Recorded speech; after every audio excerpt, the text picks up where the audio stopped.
Hello everyone, मेरा नाम है साजिद अली बुखारी और इस चैनल का नाम है द पॉलिटिकल मैन। तो आज जिस टॉपिक को हम पढ़ने वाले हैं वो है Plato's concept of philosopher king. इसको जानने से पहले हम थोड़ा सा इस टॉपिक को कंटेक्चुअलाइज करते हैं। पेलोपोनेशियन वॉर के बाद जो स्पार्टा और एथेंस ने 30 साल के लिए लड़ी, उसके करीब करीब 5 साल के बाद जब डेमोक्रेसी वापस रिस्टोर होती है एथेंस में,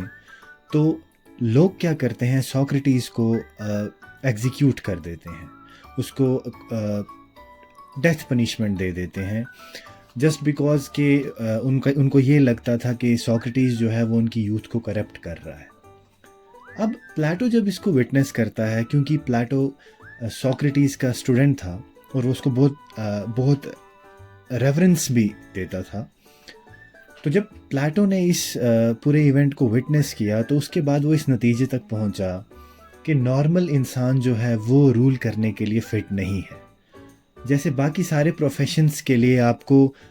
प्रोफेशनल्स चाहिए, उसी तरह पॉलिटिकल रूल के लिए भी हमें प्रोफेशनल्स चाहिए। तो प्लेटो ने ये कहा कि जब कोई भी बच्चा पैदा होता है तो बाय इट्स वेरी नेचर, उसका बर्थ के टाइम पे जो नेचर होता है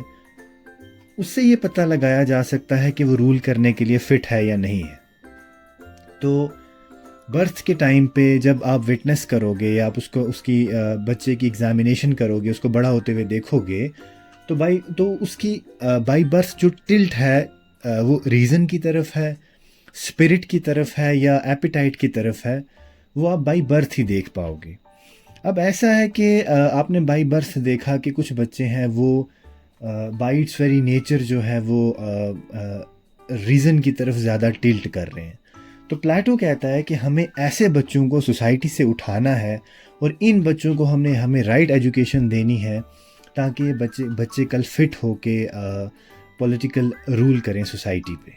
तो प्लेटो का जो फिलोसोफर किंग है वो बाय बर्थ फिट है रूल करने के लिए, बट खाली बाय बर्थ रीज़न की तरफ टिल्ट होना सफिशेंट नहीं है, उसको राइट एजुकेशन देना भी इम्पॉर्टेंट है।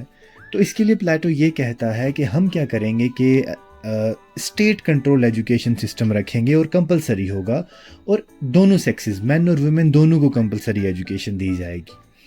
और इन प्रोसेसेस से गुजर के फाइनली जो फिलोसोफर किंग है वो निकल के आएगा। वो फिलोसोफर किंग जो है वो उन पहले आइडियाज़ तक पहुंच पाएगा या उनको बेहतर तरीके से जान पाएगा जिन आइडियाज़ के तहत इस ह्यूमैनिटी की और इस पूरी दुनिया की क्रिएशन हुई है। और जब वो उन आइडियाज़ तक पहुंच जाएगा तो वो ये दूसरे लोगों से बेहतर समझ पाएगा कि इस सोसाइटी के लिए कौन से लॉज बेनिफिशियल हैं, कौन सी इंस्टीट्यूशंस बेनिफिशियल हैं, और सोसाइटी किस तरह से ज़्यादा प्रोग्रेस कर पाएगी। और ये उसने इस वजह से भी कहा, फ़िलोसोफर किंग्स को इस वजह से ज़्यादा सपोर्ट किया क्योंकि उसका ये मानना था कि नॉर्मल इंसान जो है वो फिट नहीं है रूल करने के लिए, वो एक अमेचर है, वो वो फिट नहीं है। ओवरऑल हम इसको ऐसे देख सकते हैं कि वो रूल करने के लिए फिट नहीं है। तो philosopher king by his very own birth, उसका नेचर जो है वो रीज़न की तरफ टिल्ट कर रहा है, और उसके बाद उसको राइट एजुकेशन दे के हम उन पहले आइडियाज़ तक पहुंचाएंगे जिन आइडियाज़ के तहत इस दुनिया का क्रिएशन हुई है, ताकि वो बेहतर तरीके से जान पाए कि किन लॉज से, किन इंस्टीट्यूशन से सोसाइटी अच्छे से वर्क करेगी, और वो फिर उनकी इम्प्लीमेंटेशन के लिए पॉलिटिकल रूल करेगा।